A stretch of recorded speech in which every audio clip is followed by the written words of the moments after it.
Olá, gente querida, é hora de dizer para você feliz ano novo, vida nova. Pois é, nós estamos começando um novo ano litúrgico hoje, no primeiro domingo do Advento. Esse vai ser um ano no qual nós seremos acompanhados pelo evangelista Lucas, evangelista que nós estávamos lendo nessa última fase também do ano litúrgico, agora no tempo comum. E então, talvez você pudesse dizer assim, então vamos começar lendo o capítulo 1 do Evangelho de Lucas, e não é bem assim. Porque as leituras são feitas a partir também do tempo litúrgico que nós estamos vivendo. E sabe o que é que acontece? Nós vamos ler justamente aquele capítulo que nós estávamos lendo ontem, o capítulo 21 do Evangelho de Lucas, versículos 25 a 28, depois de 34 em diante. Sabe o que é que eu estou querendo dizer para você? Você já ouviu essa meditação desse texto ontem. O que eu estou querendo dizer para você é isso mesmo. Vá lá assistir o vídeo de ontem. Não assistiu não? Não foi? Pois vá lá assistir. E lá você vai ter a meditação do texto que a liturgia nos oferece para o dia de hoje. Você pode assistir aqui, nesse nosso perfil do Instagram. Você pode assistir no nosso canal do YouTube também, esse texto que faz referência ao texto litúrgico do dia de hoje, em que Jesus pede a nós para termos confiança, para termos esperança.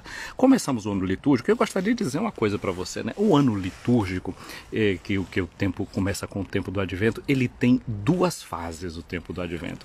A primeira fase do tempo do Advento começou na tarde de ontem, o dia de hoje, e é um tempo que a gente vive de uma memória diferente, é a memória do futuro. Memória significa ter lembrança, e às vezes a gente vive em relação ao futuro não como uma lembrança, mas como uma ânsia, muitas vezes com angústia, com muita preocupação.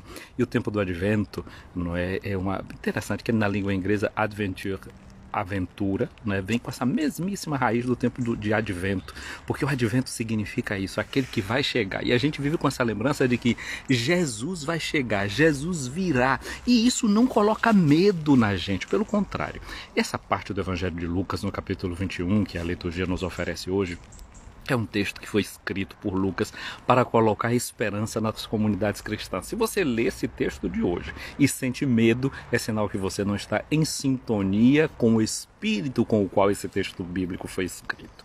Porque ele não foi escrito para meter medo em ninguém. Vê que as primeiras comunidades cristãs, como elas eram corajosas, cheias de uma coisa que chama antigamente de parresia, de coragem, de força. Eles enfrentavam os problemas, se tornavam mártires. Muitas vezes iam para o martírio cantando, louvando e glorificando a Deus, sem medo das dificuldades que batiam em sua porta. Portanto, o tempo do Advento, a primeira parte dele nos traz essa memória do futuro, que Jesus virá. E ele virá na sua glória, mas ele já vem também agora, dando força e ânimo na vida da gente. A segunda parte do tempo do Advento, a partir do dia 17 de dezembro, é feito como uma memória em relação ao passado, que Jesus já veio, que ele nasceu em Belém, como foi o seu nascimento. Portanto, é uma memória do passado. Mas esses primeiros dias servem para lembrar a gente de que Jesus virá em sua glória para julgar vivos e mortos. O texto de hoje começa falando que a gente vai olhar, que vai ver muitos sinais no céu, que a lua perde o brilho, que o sol isso, as estrelas, etc. E a gente pode querer ficar apavorado, mas não é assim que deve ser. Veja só, os antigos, para saberem onde eles estavam aqui na terra, eles precisavam olhar para o céu. Os índios, quando caminham dentro das florestas, etc., eles se deixam guiar pelos sons, pela sensação do vento, de onde é que está soprando, etc. Eles sabem tudo isso e olham para o céu. E não tem bússola na mão. E olhando para o céu, eles sabem se estão caminhando para o norte, para o sul, para o leste e para o oeste. O homem do passado, ele sabia olhar para o céu para saber caminhar bem aqui na terra e não se sentir perdido. Portanto, esse texto de hoje nos faz lembrar justamente isso. Não é como a gente agora precisa estar olhando para o celular, para o GPS. A gente não sabe onde ir para algum lugar, liga o GPS. Aí às vezes está vendo, chega diante do lugar, o lugar está dizendo, vai cair, vai ter não sei o que, vira para a esquerda, e está dizendo, mas se eu virar aqui eu vou cair nesse buraco, nesse abismo. E tem gente que é até capaz de entrar pelo buraco afora, porque o GPS está dizendo, e vendo que o GPS está desorientado, mas não acredita naquilo que os olhos estão vendo. No passado era diferente, as pessoas sabiam olhar para o céu e tirar as conclusões aqui para a terra. Previsão do tempo, a previsão do tempo a gente só sabe se vai olhar o que é que está dizendo na internet, que vai chover, não sei o que, aí a gente carrega a sombrinha ou não, ou então assim, a previsão do tempo está dizendo que não vai ter chuva, você não abre a janela para ver que se está o sol brilhando ou está chovendo e acredita naquilo que está dizendo, abre a porta quando vê a chuva está caindo lá fora. A gente não sabe mais olhar em volta da gente, não sabe viver mais em sintonia, não é? E o povo antigo antigo não, ouvia a cigarra cantar, vai ter chuva, vai ter trovoada daqui a alguns dias. E se viu as formigas andando de um lado para o outro, isso é sinal de que pode ser que venha a trovoada. Ou seja, vivia com sensibilidade, em sintonia com o seu meio ambiente, com o lugar, com tudo aquilo que estava acontecendo. Esse texto do Evangelho de Lucas hoje, ele realmente reflete isso. Uma comunidade que sabe viver em sintonia com o sol, com a lua, com a terra, com tudo que está acontecendo à sua volta. Bom, eu disse a você que essa minha chamada aqui agora era simplesmente para dizer a você, vá lá no meu canal do YouTube e veja o vídeo que eu fiz ontem, porque lá tem a reflexão do Evangelho de hoje, que é o mesmo que foi de ontem, ou aqui mesmo no meu perfil do Instagram, você vai ver a meditação de ontem. Se você está lembrando de tudo, então não precisa ver. Se você viu, mas não está lembrando direito, vai lá, assista, reassista, vale a pena ver de novo. É isso que eu estou dizendo aqui para você nesse vídeo, mas desejando um feliz e santo tempo do Advento, uma boa preparação para o Natal. Mas veja só, para nos preparar para o Natal, a gente vive essa primeira fase olhando para o futuro da nossa história, da nossa fé, da nossa vida.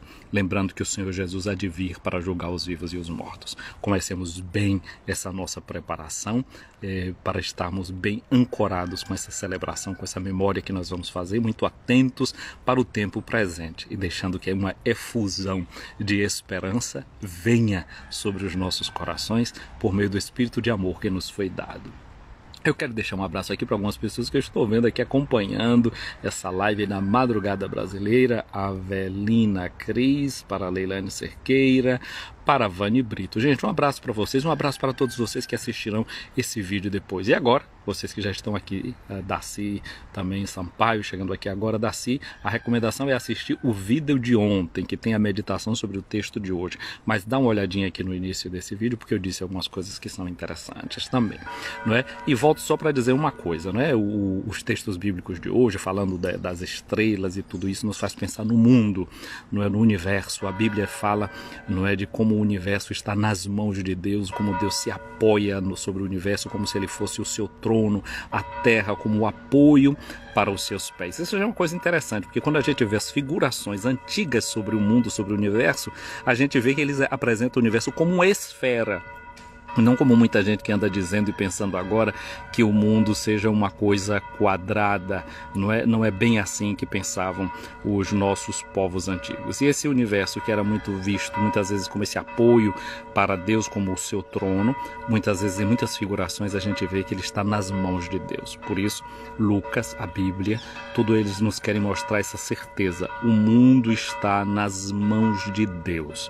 Lembra daquele canto do Padre Zezinho que diz assim: Ele tem o mundo em suas mãos, Ele tem o mundo em suas mãos, Ele é meu Deus e nosso Deus, Ele é meu Pai e nosso Pai.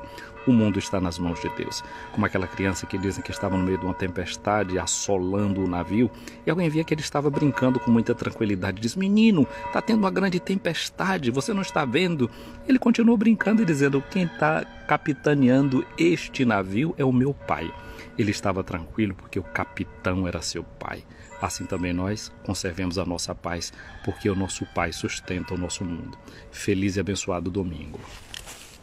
Fiquem com Deus, o Senhor esteja acima de ti para te proteger, à tua frente para te guiar, ao teu lado para te acompanhar, dentro de ti para te abençoar. A bênção de Deus Todo-Poderoso, Pai, Filho e Espírito Santo, desça sobre ti e permaneça para sempre. Amém.